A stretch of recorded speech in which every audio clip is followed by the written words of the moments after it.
Bersama-sama kita buka Alkitab kita, terambil dari kitab 1 Tawarik pasal 22 ayat 17 sampai ayat yang ke-19, disambung pasal 23 ayat 1. Saya akan membaca untuk kita semua 1 Tawarik pasal 22 ayat 17 sampai 19, diteruskan pasal 23 ayat 1. Demikian firman Tuhan. Dan Daud memberi perintah kepada segala pembesar Israel itu untuk memberi bantuan kepada Salomo anaknya, katanya, bukankah Tuhan Allahmu menyertai kamu dan telah mengaruniakan keamanan kepadamu ke segala penjuru? Sungguh, Ia telah menyerahkan penduduk negeri ini ke dalam tanganku, sehingga negeri ini takluk ke hadapan Tuhan dan kepada umat-Nya.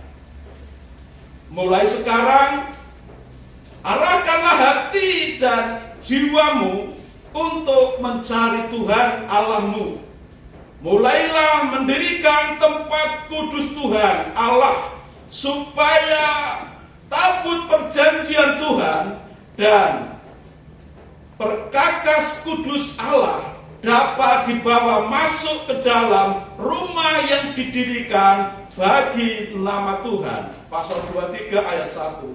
Setelah Daud menjadi tua dan lanjut umur, maka diangkatnya Salomo menjadi raja atas Israel.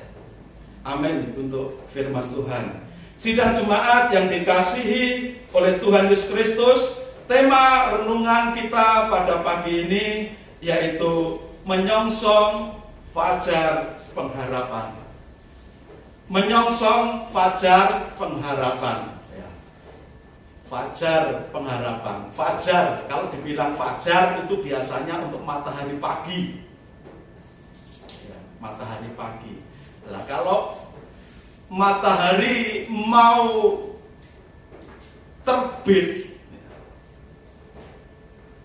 biasanya masih agak gelap itu, burung-burung sudah berkicau riang.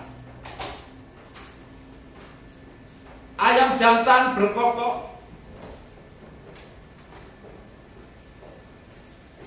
dan segala binatang, walaupun situasi masih agak gelap, mereka sudah terbangun dan menggeliat, lalu berlari-lari ke sana kemari, sambil berkotek, sambil bersuara sesuai dengan suara binatang-binatang yang ada. Seiring matahari fajar pagi mulai mereka di ufuk timur, di situ pula ada banyak orang yang sedang menantikan di pinggir-pinggir pantai, menantikan bagaimana saat-saat indah ketika matahari mulai menyembul, mulai terbit dari ufuk timur. Masih terlihat di atas matahari yang akan terbit itu bintang timur yang masih bercahaya dengan terang sekali. Sungguh indah. Apalagi menyaksikan matahari terbit di pinggir pantai. Sangat indah sekali. Sambil main air mungkin, sambil jalan-jalan, sambil melihat detik-detik setahap demi setahap bagaimana matahari itu terbit. Mulai tidak kelihatan, berawal dari tidak kelihatan wujudnya, hanya kelihatan samar-samar, hanya kelihatan merah jingga di ufuk timur, pelan-pelan ke atas, pelan-pelan ke atas, terlihat indah sekali. Mungkin bagi orang yang tidak hidup di pinggir pantai, dia di pegunungan, dia juga akan melihat bagaimana matahari terbit di ufuk timur, di antara gunung-gunung, di antara pepohonan. Sangat indah sekali. Kadangkala ada kabut sedikit menutupi, terus lewat lagi, lalu muncul lagi matahari di ufuk timur yang baru terbit.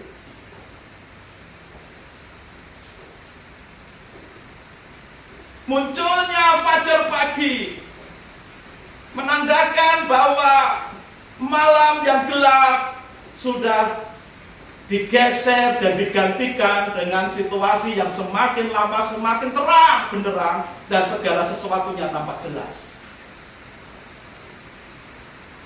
Itulah tema kita pada pagi ini, menyongsong fajar pengharapan, berkaitan kita hubungkan dengan firman Tuhan yang kita baca bersama-sama.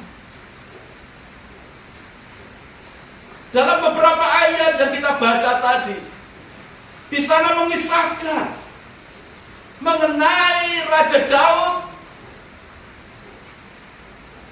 yang semakin tua umurnya. Sementara peperangan demi peperangan, lambat laun sudah mulai berkurang. Berkurangnya peperangan karena musuh-musuh, karena orang-orang, bangsa-bangsa, suku-suku yang memusuhi bangsa Israel sudah dikatakan dalam pembacaan kita tadi, sudah takluk, sudah dikalahkan oleh Daud dengan tentaranya, takluk kepada umat Tuhan, kepada bangsa Israel, dan takluk kepada keajaiban Tuhan yang disembah oleh bangsa Israel. Masa-masa yang sulit dikatakan sudah dilewati oleh bangsa Israel, dan tinggallah dikatakan masa kedamaian, masa keamanan, karena musuh-musuh sudah takluk, kalaupun ada itu tidak seberapa. Saudara, bisa dibayangkan situasi yang terjadi ketika bangsa Israel setiap saat tidak bisa tidur nyenyak, tidak bisa makan dengan tenang, semua serba siap siaga. Kalaupun waktu malam mereka siap siaga, ada yang tidur dan ada yang berjaga. Kalaupun makan, mereka sebagian makan, juga ada sebagian berjaga. Karena musuh-musuh selalu mencari waktu yang tepat untuk menyerang bangsa Israel. Bukan hanya aktivitas sehari-hari yang serba terbatas. Orang bersawah, orang berkebun, orang beternak, semua serba terbatasi. Ada kalanya ketika mereka bersusah payah bercocok tanam, di saat panen musuh datang menyerbu dan merampas panennya. Ada saatnya ketika mereka beternak, musuh dengan tiba-tiba merampas dan merampok ternak yang mereka punya. Dalam kehidupan sehari-hari, ketika masa peperangan masih terjadi, mereka tidak bisa tenang hidupnya. Juga dalam kehidupan penyembahan mereka, penyembahan mereka, ibadah mereka sebagai bangsa Israel, bangsa pilihan Tuhan yang sudah diberi tugas oleh Tuhan, senantiasa memberikan korban-korban persembahan, selalu mengadakan ibadah-ibadah yang sudah ditentukan oleh Tuhan untuk bangsa Israel. Ibadah-ibadah yang sudah ditentukan oleh Tuhan kepada bangsa Israel itu pun tidak bisa berjalan dengan lancar. Karena dengan tiba-tiba kadang-kadang musuh menyerang. Dan itu disebut situasi darurat. Karena masa peperangan bukan masa biasa yang aman dan nyaman. Jadi ketika masa darurat karena perang, kehidupan sehari-hari tidak nyaman karena diancam. Kapan saja musuh bisa datang menyerang. Dalam ibadah juga kapan saja musuh bisa datang menyerang. Sehingga kehidupan mereka kehidupan yang serba terbatas, situasi darurat. Bisa bekerja, bisa beribadah, tapi semuanya serba terbatas. Itu sebabnya dalam pekerja mereka juga tidak bisa full, tidak bisa maksimal. Tapi rupanya walaupun kerja mereka tidak bisa maksimal, Tuhan tetap memberkati bangsa Israel. Walaupun di masa perang, masa darurat, ibadah mereka juga tidak bisa seperti hari-hari biasa yang aman dan nyaman tanpa musuh. Jadi ibadah mereka pun serba dibatasi.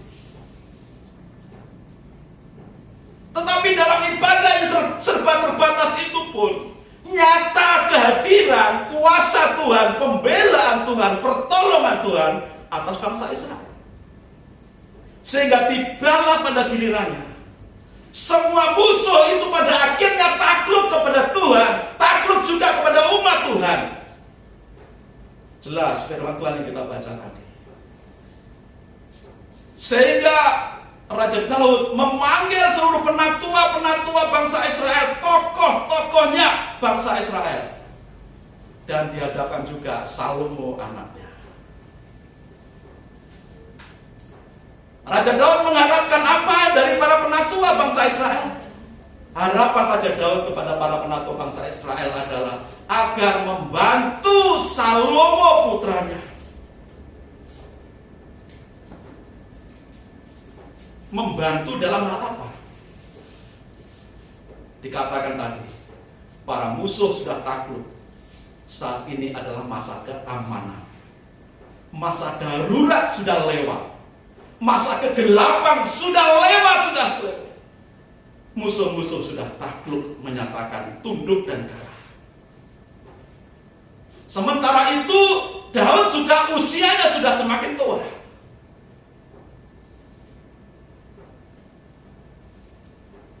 Ayat 19 ditujukan untuk Salomo, ayat 18 ditujukan kepada para penatua bangsa Israel.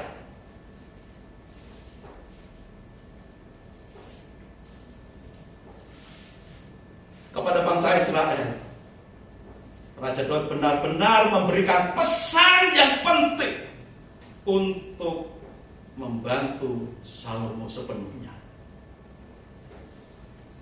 Kepada Salomo ayat 19 dengan jelas dikatakan, maka sekarang arahkanlah hati dan jiwamu untuk mencari Tuhan Allahmu, mulailah mendirikan tempat kudus Allah, supaya tabut perjanjian Tuhan dan perkakas kudus Allah dapat dibawa masuk ke dalam rumah yang didirikan bagi nama Tuhan.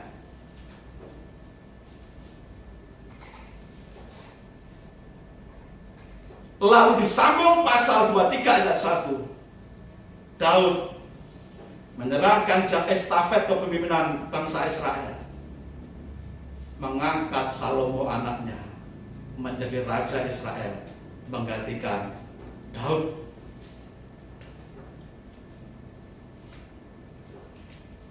Daud pada waktu itu umurnya kira-kira 30 tahun. Bahkan bisa kurang. Karena catatan-catatan tanggal lahirnya dan bulannya semua serba perkiraan.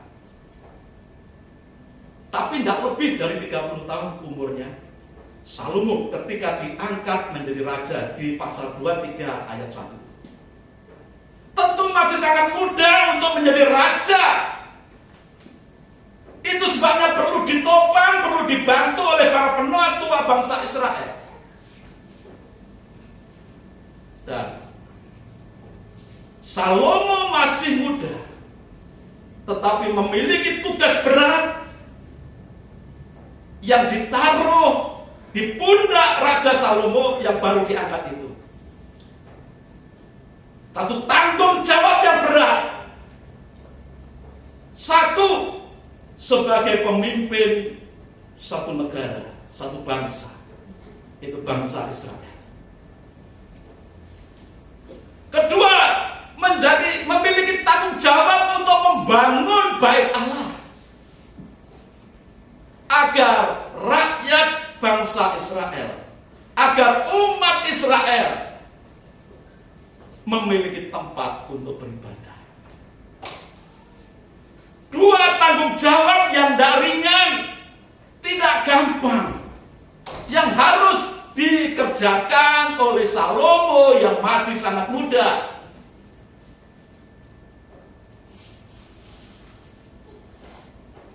Dan perlu diketahui, Salomo memiliki musuh, memiliki beberapa musuh kalangan keluarga. Kalau kita membaca kitab Raja-Raja, sebelumnya kakaknya bernama Adonia, saudaranya bernama Adonia itu menyatakan diri menjadi raja atas Israel.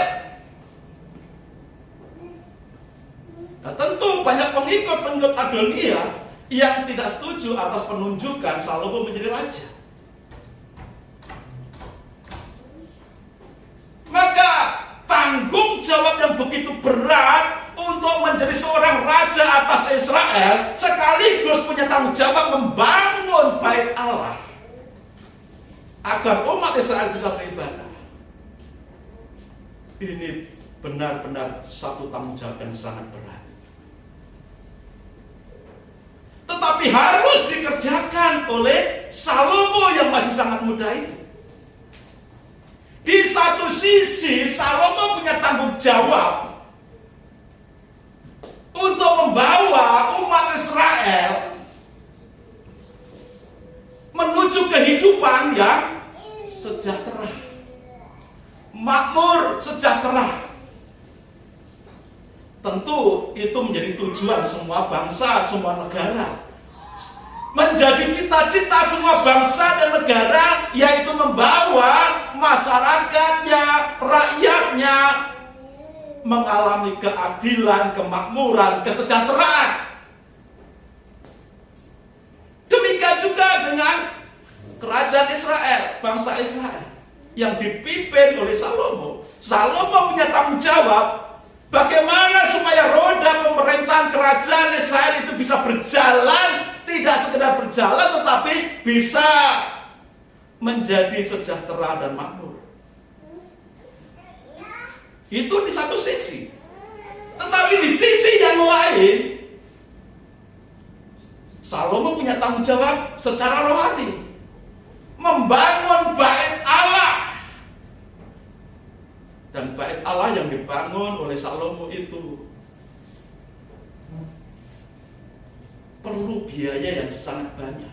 Kalau saudara membaca seluruh perikop di pasal 22 tadi, di atasnya, ayat di atasnya, saudara bisa menghitung kalau diuangkan di zaman ini berapa triliun dana yang sudah dikumpulkan oleh Daud, dipersiapkan oleh Daud agar Salomo bisa memulai pembangunan bait Allah itu segera.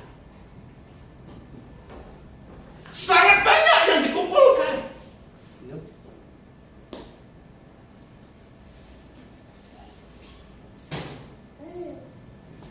Di satu sisi harus memakmurkan bangsa Israel secara ekonomi, secara pembangunan harus maju. Tapi di sisi lain secara rohani, Salomo dituntut membangun bait Allah yang biayanya sangat besar, memerlukan tenaga-tenaga khusus, ahli-ahli khusus.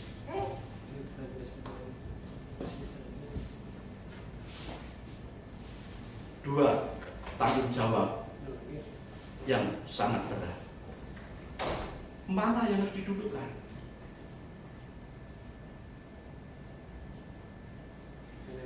Manakah yang harus didulukan jika saudara menjadi Salomo?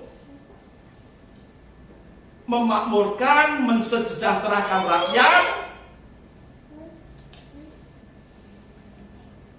atau harus membangun rumah ibadah agar rakyat, masyarakat bisa beribadah? Mana yang harus didudukan? Membangun masyarakat yang adil dan makmur, atau membangun masyarakat yang rohaninya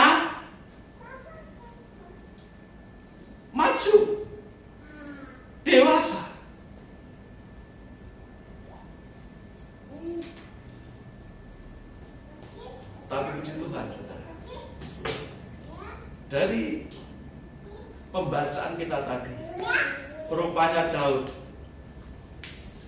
yang sudah punya pengalaman bagaimana hidup berjuang dengan kekerasan, dengan penumpahan darah, dan tetap diberkati Tuhan, itu memberi arahan yang tepat untuk Salomo, yang diberi tugas, diberi mandat untuk menjadi raja sekaligus membangun bait Allah. Mandatnya itu di ayat yang ke-19.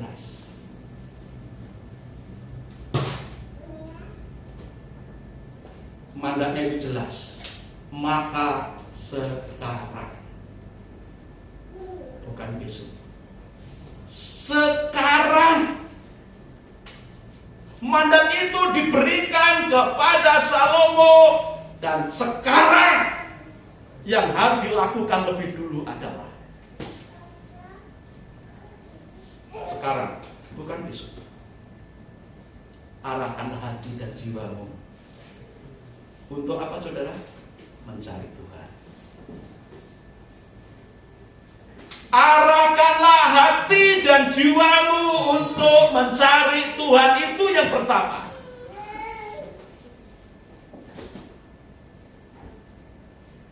Kenapa Daud memberi arahan seperti itu?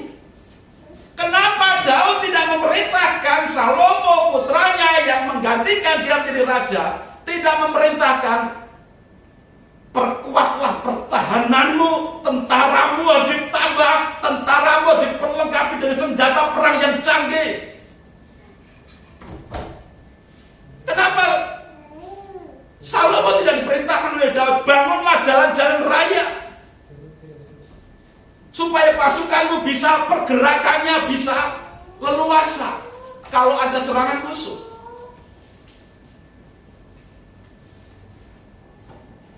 Daud juga tidak memerintahkan, "Hei Salomo, perluaskanlah ladang-ladangmu supaya rakyat Israel, bangsa Israel bisa semakin luas bercocok tanam sehingga hasil panen jadi melimpah." Daud juga tidak memerintahkan pada Salomo, "Hei Salomo, buatlah peternakan yang besar-besaran supaya persediaan susu, persediaan daging bisa tercukupi dan bisa dijual dan menghasilkan uang untuk kemakmuran Israel."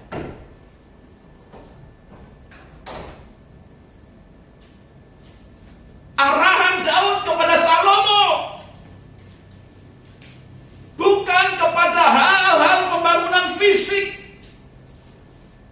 pembangunan tentara, pembangunan ekonomi, pembangunan yang lain-lain. Tetapi arahan Daud kepada Salomo yang baru menjadi raja, yang diberi mandat itu, supaya pribadi Salomo terarah hati dan jiwanya untuk mencari Tuhan. Supaya kehidupan Salomo terarah kepada Tuhan, fokus kepada Tuhan, sungguh-sungguh percaya kepada Tuhan, sungguh-sungguh beriman kepada Tuhan.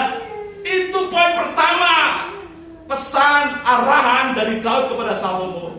Walaupun tugas dan tanggung jawab untuk memakmurkan, mensejahterakan bangsa Israel itu penting, tetapi hal yang paling penting menjadi pondasi kesejahteraan dan kemakmuran adalah hubungan Salomo dengan Tuhan.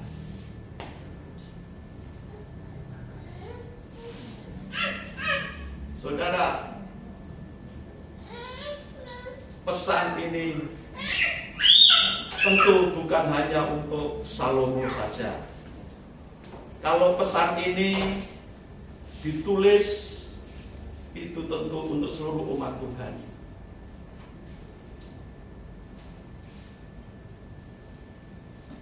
Supaya seluruh umat Tuhan bisa belajar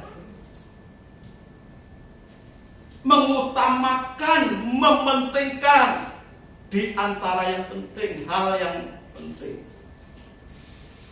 Bisa memilah dan memilih mana yang terpenting dari hal yang penting. Memilah dan memilih untuk mengutamakan dari hal-hal yang utama. Apa yang paling utama, apa yang terutama di antara yang utama itu. Yang terpenting, yang terutama di dalam hidup ini adalah membangun hubungan dengan Tuhan, mencari Tuhan. Itu pesan penting dari Daud untuk Salomo, tetapi juga itu untuk kita saat ini.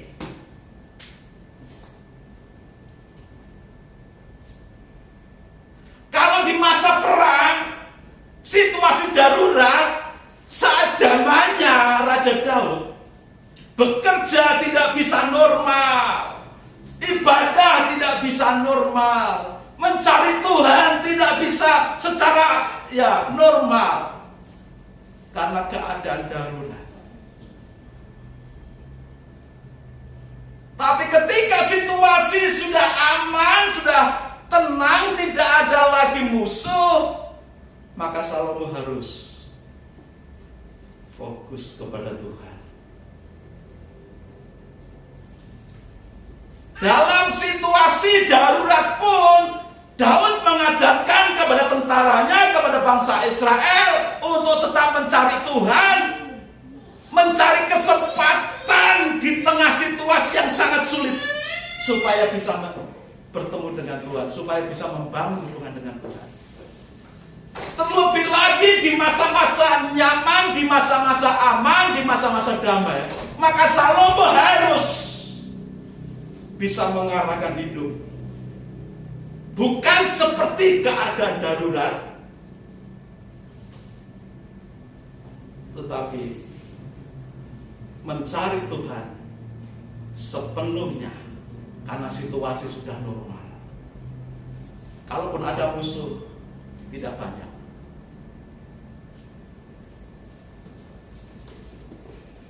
Hari ini, saudara,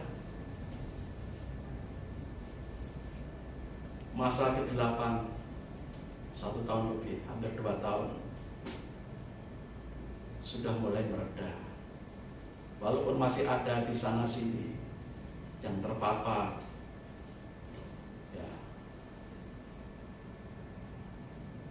masih ada PPKM, ada level 3, level 2, level 1. Tentunya situasi sudah mereda. Seperti apa yang dialami Salomo, situasi sudah mereda, tinggal mulai aman.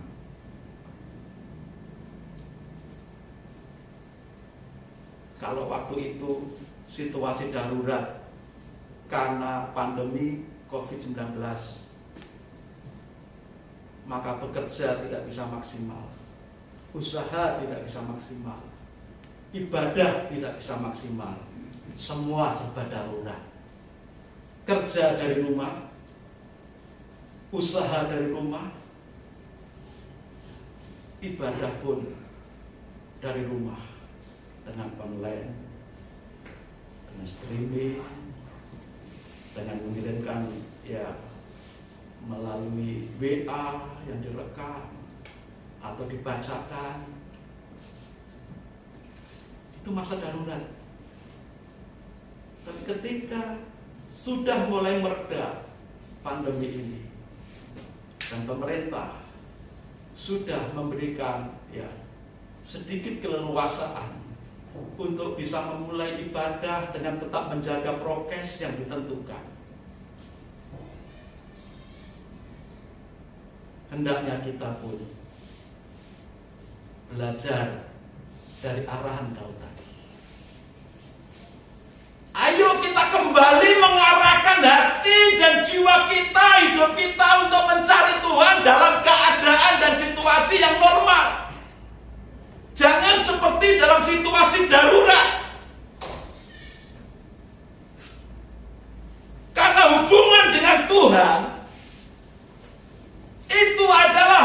mendasar dan penting untuk kita selanjutnya mengalami aliran-aliran berkat Tuhan yang lain.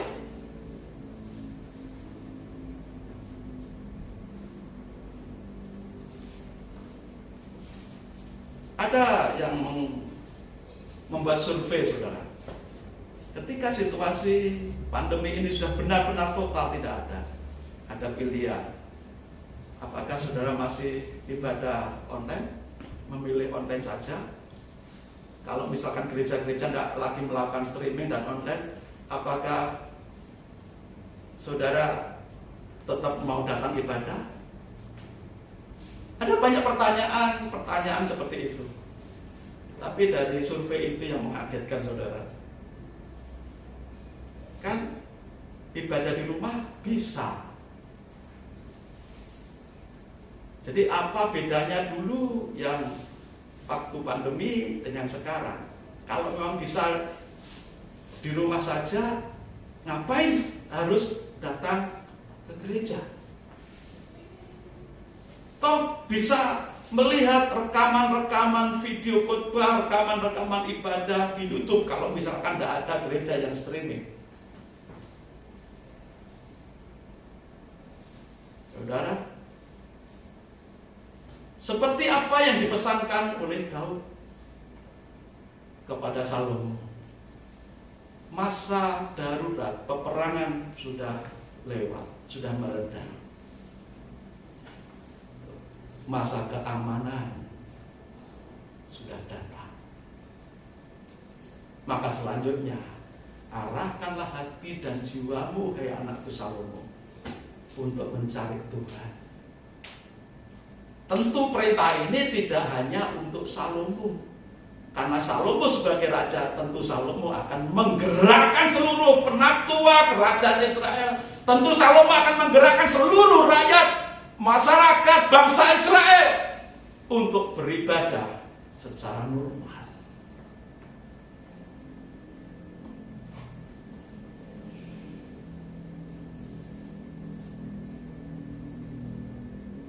Kalau kita masih berpikir seperti keadaan darurat, saudara, semua itu ada masanya. Kalau kita mau jujur, saudara, yang mungkin ikut ibadah online, ya, jangankan ibadah, saudara. Sekarang anak-anak kita yang sekolah itu aja.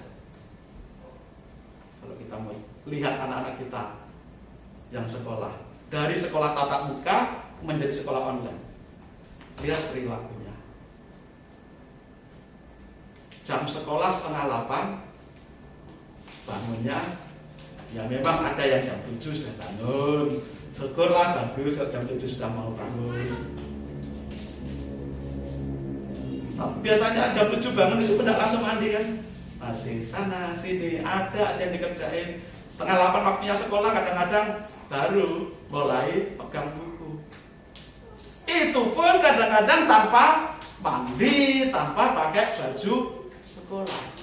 Padahal ketentuannya adalah pakai baju sekolah.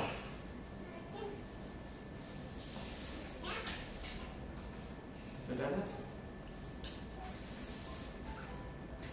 ketika ada misalkan pelajaran yang harus nonton di HP, ya kan mungkin di YouTube atau rekaman yang di share lewat WA. Kadang-kadang ketika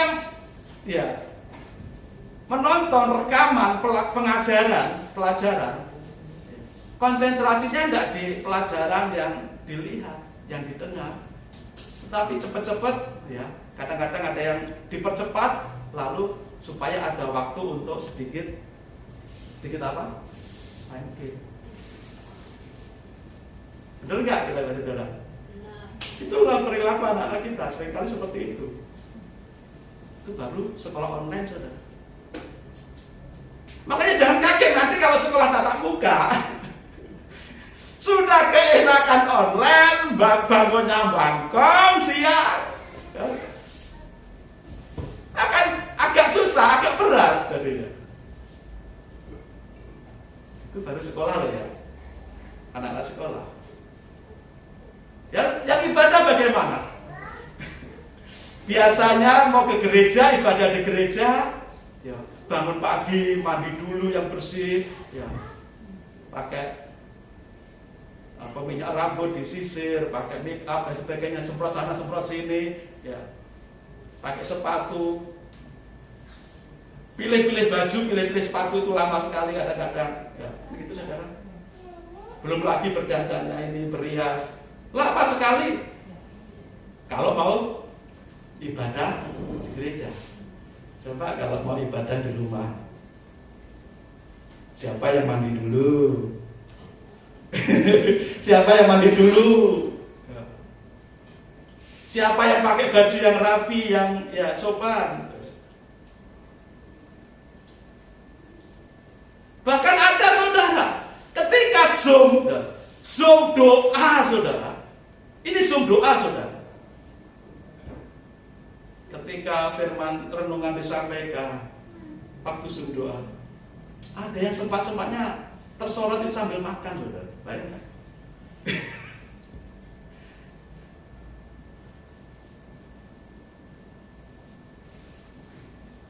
Ini persekutuan doa. Memang benar sedang mendengarkan renungan melalui Zoom. Setelah renungan itu sampaikan dengan doa. Ini asik makan saudara. Dengan pakai kaos kedatnya. Kadang-kadang ada yang ngobrol sama keluarganya. Saudara, apakah bisa maksimal ketika kita ibadah, ketika kita bekerja dalam keadaan darurat? Tidak bisa maksimal. Tidak bisa seperti yang diharapkan Tuhan tentunya. Itu sebabnya Daud tahu persis kalau situasi sudah normal, sudah aman. Hai Salomo anakku, arahkanlah hati dan hidupmu sekarang ini loh. Cari Tuhan. Itu yang terpenting.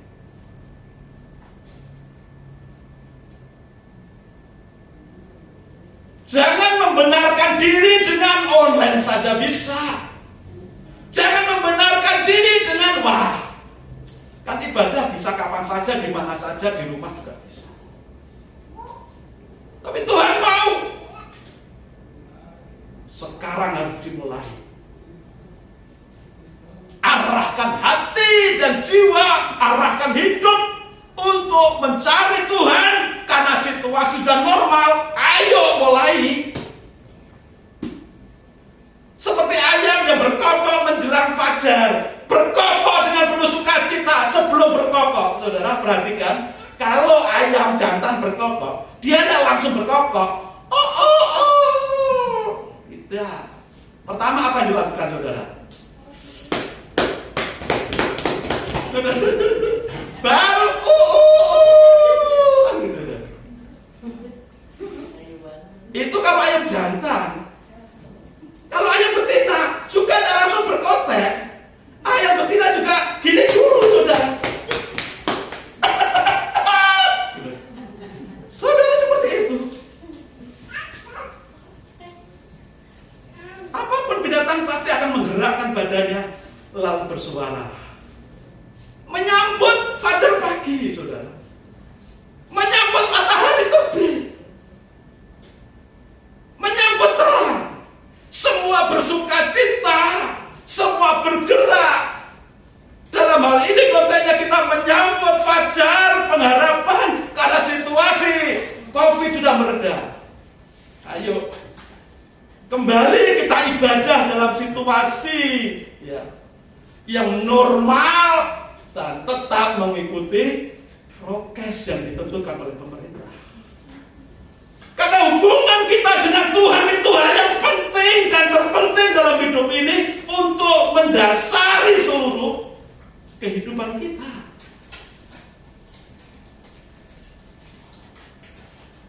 Tuhan tidak mau membangun bangsa Israel sebagai umat pilihannya, sebagai bangsa pilihannya itu makmur secara finansial saja. Tuhan tidak mau membangun umatnya, bangsa Israel pilihannya menjadi umat yang makmur secara fisik saja.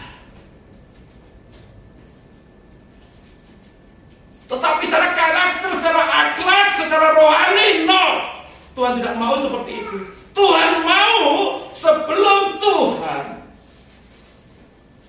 menggandakan berkatnya untuk bangsa Israel, maka dimulai untuk Salomo harus menggerakkan umat Israel, mengarahkan hidup, mengarahkan hati dan jiwanya untuk cari Tuhan.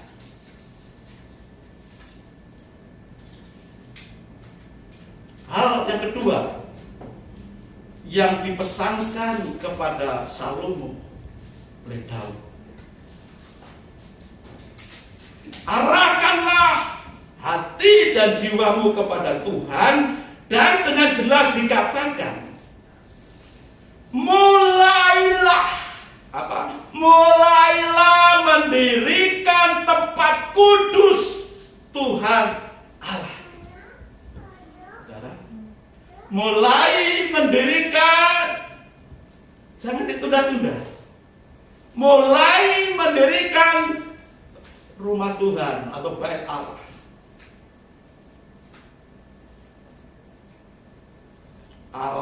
Awal kalimat ayat 19 tadi, sekarang dikatakan.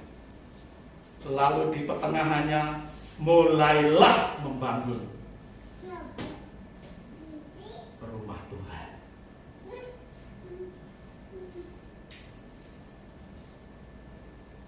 Dan Salomo membangun bait Allah itu selama 7 tahun, saudara. Membangun satu bait Allah selama 7 tahun baru selesai. Tentu pada zaman itu kenapa bisa sekian lama? Ya bisa dimaklumi, karena kan peralatannya serba terbatas. Kalau sekarang serba mesin ya cepat sekali. Kalau bangunan, ya sebenarnya bangunan tidak terlalu besar pada saat pertama kali bait Allah atau rumah Tuhan dibuat, itu tidak terlalu besar. Tapi karena peralatan yang serba terbatas, sementara nilai seninya sangat tinggi. Semua bahan harus dilapisi dengan emas, semua bahan harus dilapisi dengan perak. Ada ukiran-ukiran yang indah. Ada ukiran, ada ukuran tertentu yang tidak bisa dilanggar. Maka pembangunan bait Allah itu 7 tahun baru bisa selesai. 7 tahun sudah. Dengan biaya sekian triliun. Kalau diuangkan hari ini. Saudara, pesan yang kedua ini untuk mulai membangun rumah Tuhan. Apa sih rumah Tuhan itu, saudara? Apa sih bait Allah itu, saudara? Memang benar dalam konteks ini Salomo membangun bait Allah dalam pengertian bangunannya. Tujuannya apa? Supaya umat Tuhan bisa beribadah di situ. Supaya umat Tuhan punya pusat peribadahan. Tetapi yang lebih penting dikatakan dalam pasal ayat 19 tadi, supaya tabut perjanjian bisa dimasukkan ke bait Allah itu di ruang Maha Kudus.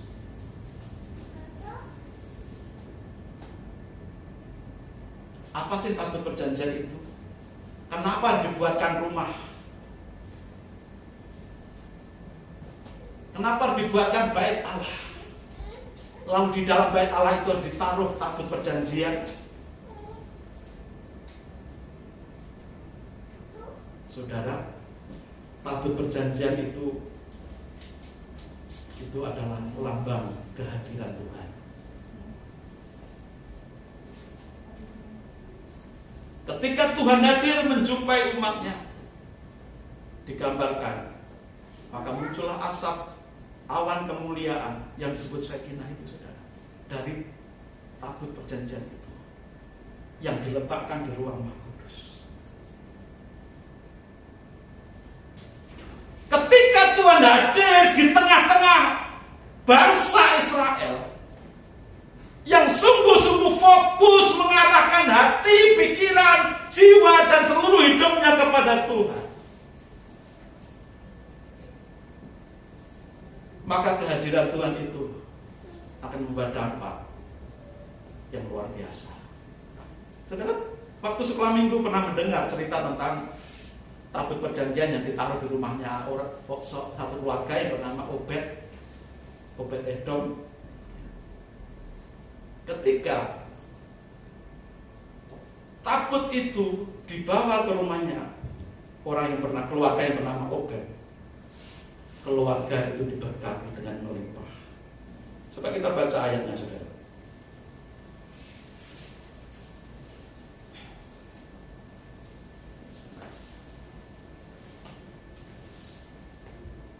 Di dalam 1 Tawarik 13 ayat 14. 1 Tawarik 13 ayat 14.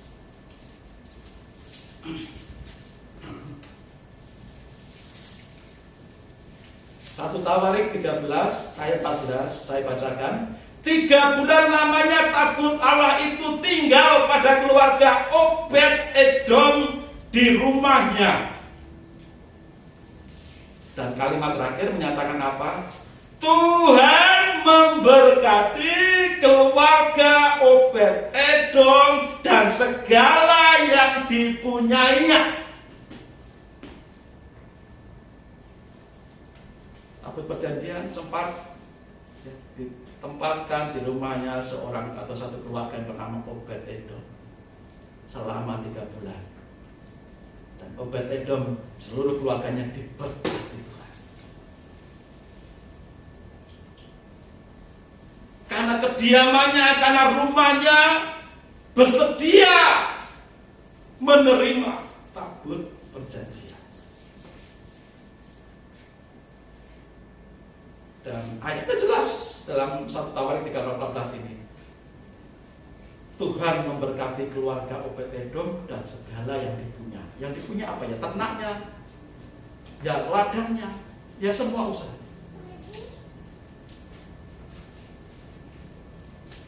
Ini pentingnya tabut perjanjian harus punya tempat.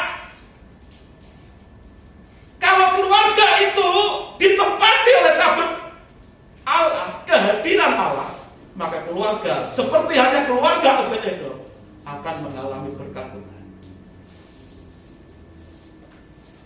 Saudara ingat sejarah tentang robohnya tembok Yeriko?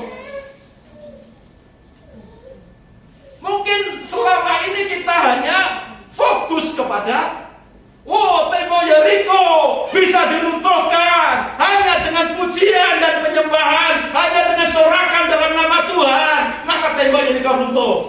Ya, kita sering hanya fokus ke situ. Tapi coba kita fokus ke ayat yang sesungguhnya. Memang benar tembok Yeriko runtuh karena umat Tuhan bersorak dan memuji Tuhan. Tapi kalau kita membaca Yosua ayat pasal 6, ayat 6 sampai 8, dan sebenarnya seterusnya itu, jadi pujian, sorakan, dikabung pita bangsa Israel itu tidak bisa dilepaskan dengan kehadiran tabut Allah. Yosua 6 ayat 6 sampai 8. Kemudian Yosua bin Nun memanggil para imam dan berkata kepada mereka, angkatlah tabut perjanjian itu, dan 7 orang imam harus membawa 7 sangkakala tanduk domba di depan tabut Tuhan. Dan kepada bangsa itu dikatakannya, majulah, kelilingilah kota itu, dan orang-orang bersenjata harus berjalan di depan tabut Tuhan. Segera sesudah Yosua berkata kepada bangsa itu, maka berjalanlah maju ke-7 para imam yang membawa ke-7 sangkakala tanduk domba itu di hadapan Tuhan. Lalu mereka meniup sangkakala, sedang tabut perjanjian Tuhan mengikut mereka. Saudara bisa membaca nanti di rumah seluruh perikop itu, pasal 6 itu tentang runtuhnya tembok Yeriko. Jadi sorakan mereka sebenarnya tidak ada artinya kalau tidak ada tabut perjanjian yang diiringi oleh 7 imam membawa sangkakala yang ditiup mengelilingi tembok itu. Itu satu paket sorakan, nyanyian mereka dengan perjanjian itu satu rangkaian. Tabut perjanjian, paling depan nanti ada imam, 7 imam yang membawa sangka, meniup sangkakala. Lalu ada tentara-tentara, lalu ada rakyat atau masyarakat Israel yang mengiringinya.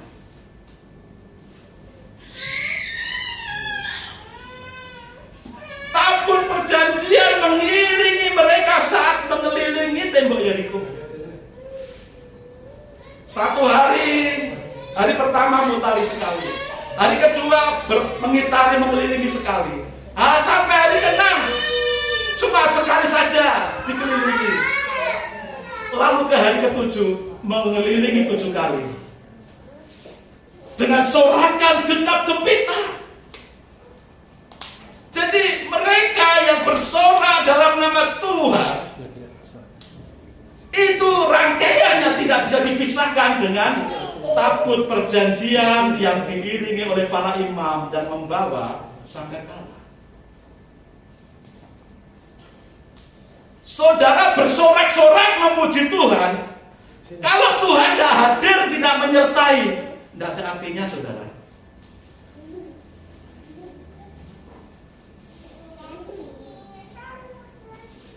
Saudara bisa menjadi seperti anak Skewa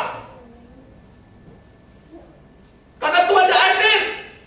Anak-anak Skewa berusaha meniru para rasul untuk mesir setan, akhirnya dilawan oleh setan. Kamu siapa?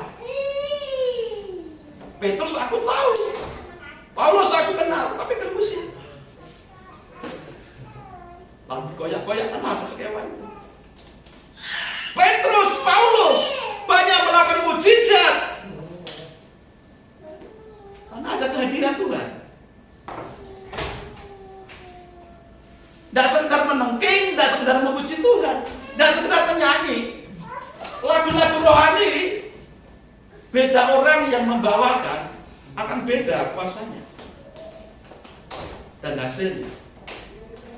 Lagu rohani yang dinyanyikan oleh orang tidak beriman dianggap seperti lagu biasa, yang tidak ada efeknya, dampaknya sama sekali. Tapi ketika lagu pujian itu dinyanyikan oleh orang yang mengimaninya, maka dampaknya akan besar.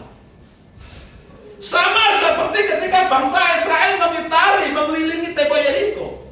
Sorakan mereka, nyanyian mereka tidak bisa dipisahkan dengan kehadiran tabut perjanjian.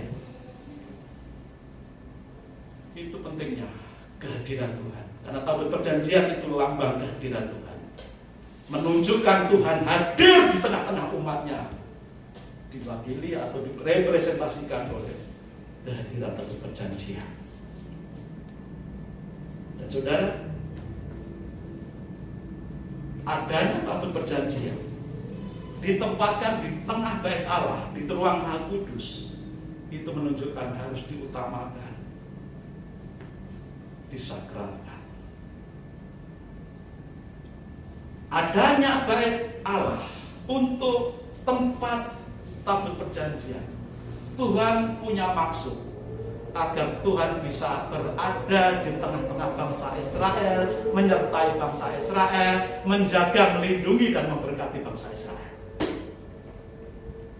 Hari ini juga Tuhan mau supaya kita mengarahkan hidup kita dan membangun rumah Allah, membangun ibadah kita, persekutuan orang kudus kita,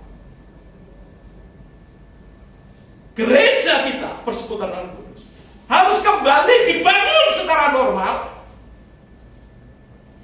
karena keadaan sudah mulai normal,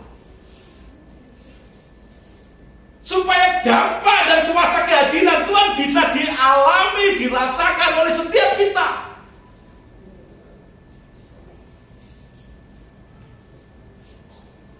Jangan punya pemikiran yang salah seperti saat kita tetap bersikap seperti situasi darurat. Situasi sudah mulai mereda, sudah mulai membaik. Ayo kita bangun, ayo kita sok-sok fajar pengharapan dengan cara-cara yang dikehendaki oleh Tuhan, karena situasi sudah normal. Adanya tabut perjanjian, Tuhan ingin supaya selalu ada di tengah-tengah umatnya. Dan tabut perjanjian itu juga sebenarnya menunjuk kepada kehadiran Kristus di tengah-tengah umatnya. Sehingga Yesus kan disebut sebagai Immanuel, Allah beserta dengan kita. Kehadiran Tuhan tidak lagi seperti dalam perjanjian lama yang disimpulkan dengan kehadiran tabut Tuhan.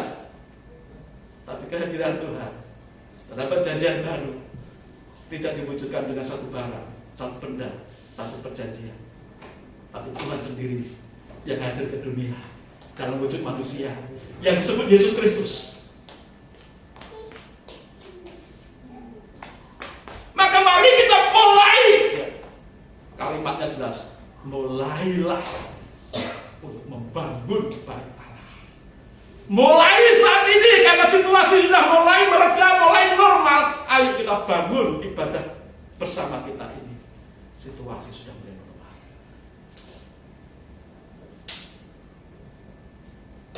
Yesus sudah datang dari surga dalam hidup kita. Ayo tempatnya kita sediakan. Memang benar Tuhan ada dalam hati kita, hidup kita ketika kita percaya. Tapi Tuhan mau juga hadir di tengah 2-3 orang berhimpun dalam namanya. Tuhan mau kita bergereja sesama orang-orang percaya, bersatu dalam ibadah bersama. Itu yang Tuhan mau.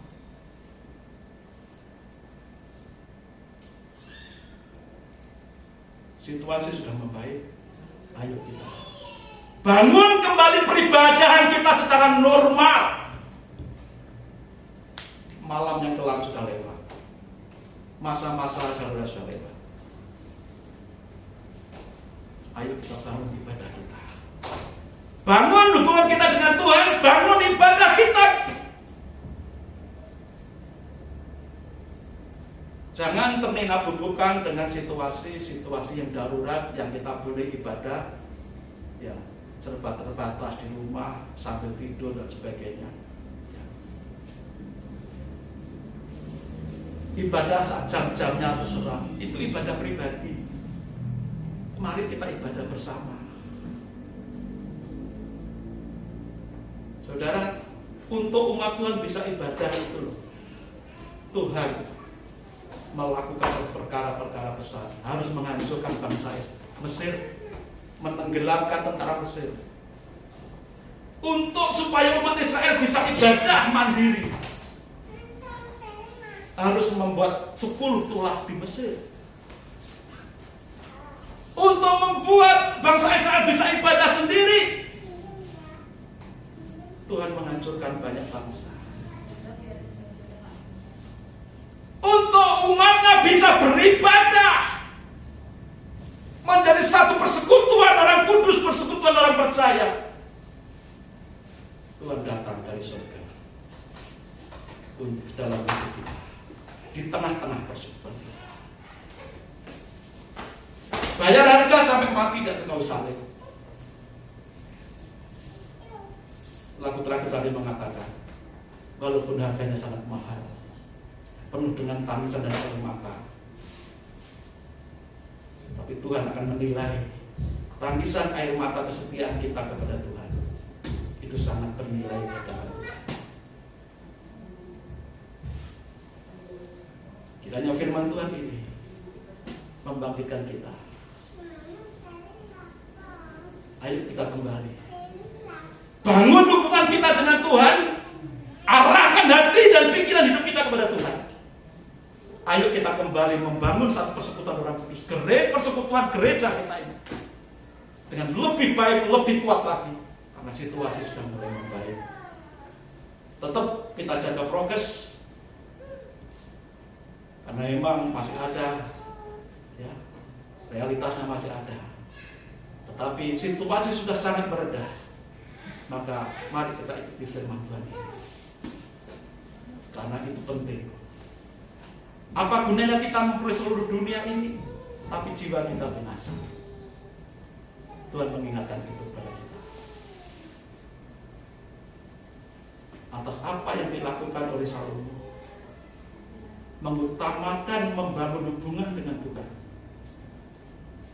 sebagai pondasi untuk kita mengalami berkat-berkat Tuhan yang lebih lagi. Dan ternyata benar, di zaman Salomo, selama 40 tahun Raja Salomo memerintah, negara itu dalam keadaan aman, negara itu dalam keadaan maju. Salomo diberkati, bahkan hikmatnya yang dimiliki Salomo tidak ada yang menandingi. Kekayaan Salomo pun tidak ada yang menandingi banyaknya. Kekayaan yang melimpah, hikmat yang luar biasa, kalau tidak didasari takut akan Tuhan, semua itu sia-sia. Maka Salomo menulis kitab Pengkhotbah untuk kita selalu takut akan Tuhan, karena semua hikmat, semua kekayaan, semua kelimpahan duniawi yang bersifat fisik dan jasmani, semua akan sia-sia di bawah matahari ini.